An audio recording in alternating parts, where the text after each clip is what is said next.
It looked like a good thing. But wait till I tell you. We were down south in Alabama, Bill Driscoll and myself, when this kidnapping idea struck us. There was a town down there as flat as a pancake and called Summit. Bill and I had about $600. We needed just $2,000 more for an illegal land deal in Illinois. We chose for our victim the only child of an influential citizen named Ebenezer Dorset. He was a boy of 10, with red hair.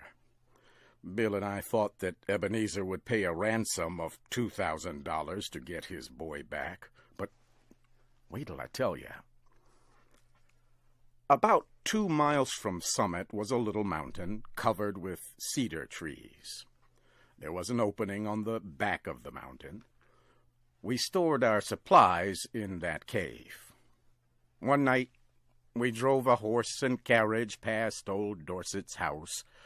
The boy was in the street throwing rocks at a cat on the opposite fence. "Hey, little boy," says Bill, "would you like to have a bag of candy and a nice ride?" The boy hits Bill directly in the eye with a piece of rock. That boy put up a fight like a wild animal, but at last we got him down in the bottom of the carriage and drove away. We took him up to the cave. The boy had 2 large bird feathers stuck in his hair. He points a stick at me and says, "Ha, paleface, do you dare to enter the camp of Red Chief, the terror of the plains?" "He's all right now," says Bill, rolling up his pants and examining wounds on his legs. "We're playing Indian. I'm old Hank, the trapper, Red Chief's captive. I'm going to be scalped at daybreak by Geronimo. That kid can kick hard." "Red Chief," says I to the boy, "would you like to go home?" "Oh, what for?" says he. "I don't have any fun at home. I hate to go to school. I like to camp out." "You won't take me back home again, will you?" "Not right away," says I. "We'll stay here in the cave for a while." "All right," says he. "That'll be fine. I never had such fun in all my life." We went to bed about 11 o'clock. Just at daybreak, I was awakened by a series of terrible screams from Bill. Red Chief was sitting on Bill's chest with one hand holding his hair. In the other, he had a sharp knife.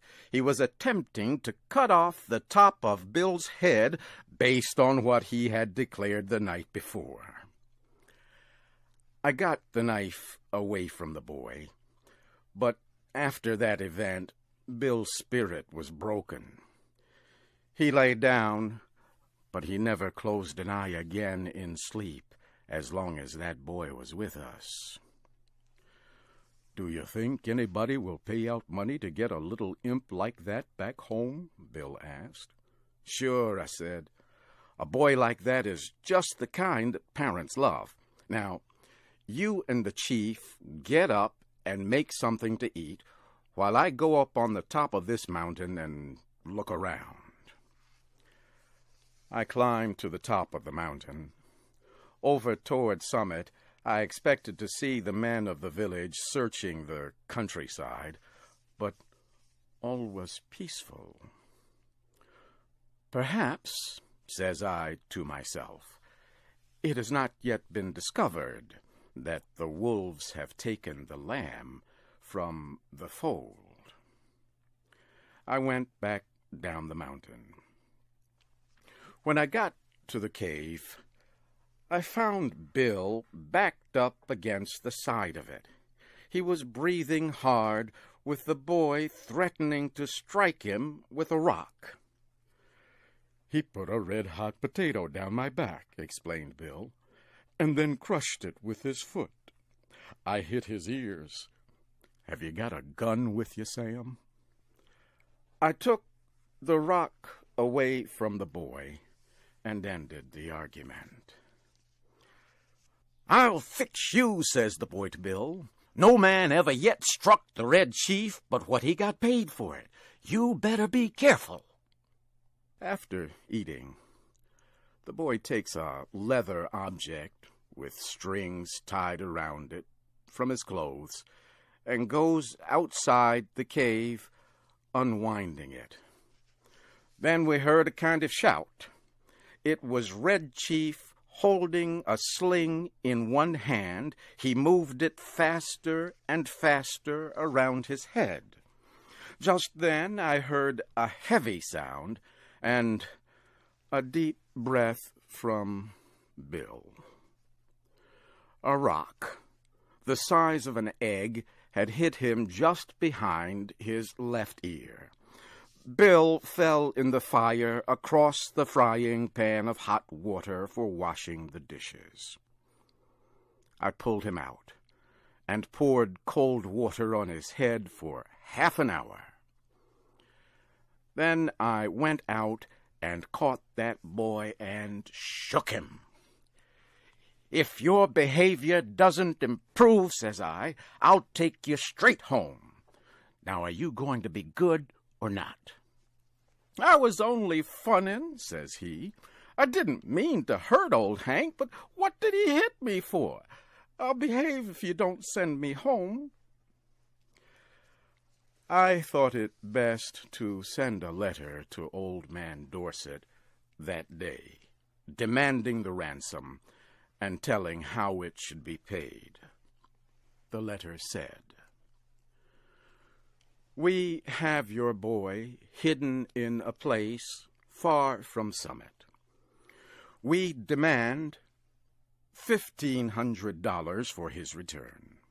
The money to be left at midnight tonight at the same place and in the same box as your answer. If you agree to these terms, send the answer in writing by a messenger tonight at 8:30. After crossing Owl Creek, on the road to Poplar Cove, there are 3 large trees. At the bottom of the fence, opposite the 3rd tree, will be a small box. The messenger will place the answer in this box and return immediately to Summit. If you fail to agree to our demand, you will never see your boy again. If you pay the money as demanded, he will be returned to you safe and well within 3 hours." I took the letter and walked over to Poplar Cove. I then sat around the post office and store. An old man there says he hears Summit is all worried because of Ebenezer Dorset's boy having been lost or stolen. That was all I wanted to know. I mailed my letter and left. The postmaster said the mail carrier would come by in an hour to take the mail on to Summit.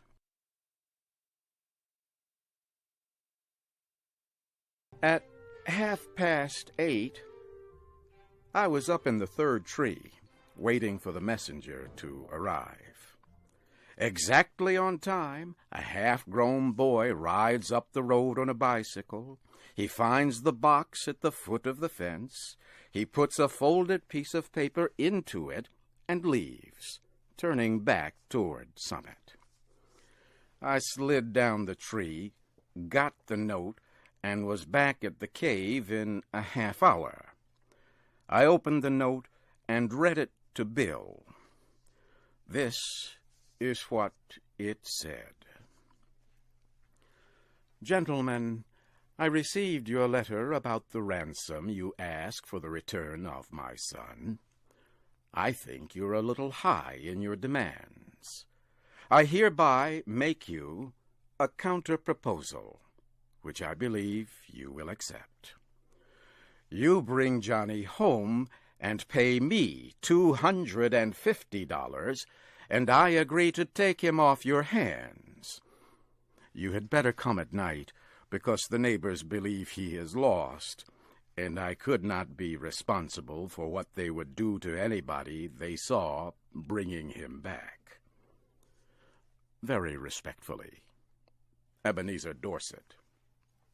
Great Pirates of Penzance, says I, of all the nerve! But I looked at Bill and stopped. He had the most appealing look in his eyes I ever saw on the face of a dumb or talking animal. Sam, says he, what's $250 after all? We've got the money. One more night of this boy will drive me crazy. I think Mr. Dorset is making us a good offer. You aren't going to let the chance go, are you? Tell you the truth, Bill, says I, this little lamb has got on my nerves, too. We'll take him home, pay the ransom, and make our getaway. We took him home that night. We got him to go by telling him that his father had bought him a gun, and we were going to hunt bears the next day. It was 12 o'clock when we knocked on Ebenezer's front door. Bill counted out $250 into Dorset's hand. When the boy learned we were planning to leave him at home, he started to cry loudly and held himself as tight as he could to Bill's leg. His father pulled him away, slowly. How long can you hold him? Asked Bill. I'm not as strong as I used to be, says old Dorset. But I think I can promise you 10 minutes. Enough, says Bill. In 10 minutes, I shall cross the central, southern, and middle western states and be running for the Canadian border. And as dark as it was, and as fat as Bill was, and as good a runner as I am, he was a good mile and a half out of Summit before I could catch up with him.